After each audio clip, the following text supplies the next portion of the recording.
Grâce nous est donnée ce matin, comme d'habitude, de prendre ensemble le café chaud matinal de ce jour. Nous sommes dans Proverbe 17, verset 16 qui nous dit: à quoi sert l'argent dans la main de l'insensé? À acheter la sagesse, mais il n'a point de sens. C'est vraiment formidable. C'est une grande leçon que le roi Salomon nous donne. C'est quand même l'homme le plus sage de la terre en dehors du Seigneur Jésus-Christ. Ok. Cette grande leçon, c'est quoi? Salomon nous montre ainsi que si jamais tu peux avoir de l'argent, va acheter la sagesse. Échange l'argent contre la sagesse.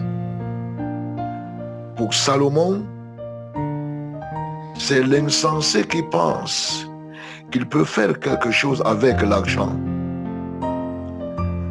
L'insensé ne sait pas que c'est par la sagesse qu'on parvient à tout. Ceux qui règnent par la sagesse. Ceux qui gouvernent par la sagesse. Ceux qui sont placés en dignité le sont par la sagesse. C'est par la sagesse qu'on se fait des richesses. Si toi tu cherches l'argent, ok, prends donc cet argent, va acheter la sagesse et tu deviendras riche.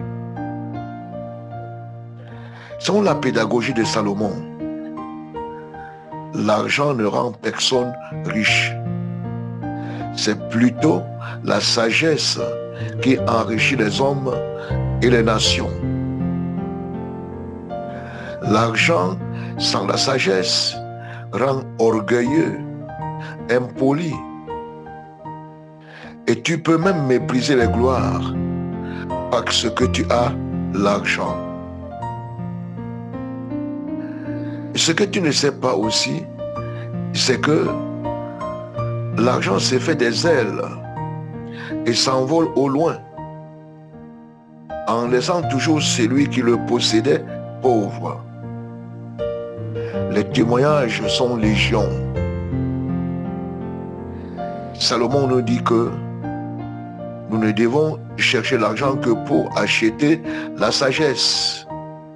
Car avec beaucoup d'argent, mais sans la sagesse, tu finiras pauvre. Voilà. L'argent ne doit être qu'un moyen pour matérialiser les idées, les pensées et les projets de ton cœur.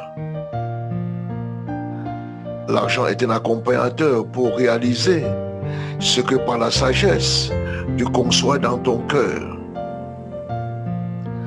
L'argent n'enrichit personne. C'est par la sagesse qu'on acquiert la richesse. J'ai suivi un témoignage vidéo d'une jeune fille nigériane qui est passée de vendeuse de bananes dans une cuvette sur la tête, marchant partout avec sa marchandise, à millionnaire aujourd'hui.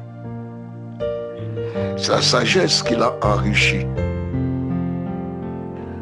Beaucoup de personnes ont changé leur statut de pauvre en riche aujourd'hui parce qu'ils ont acquis la sagesse.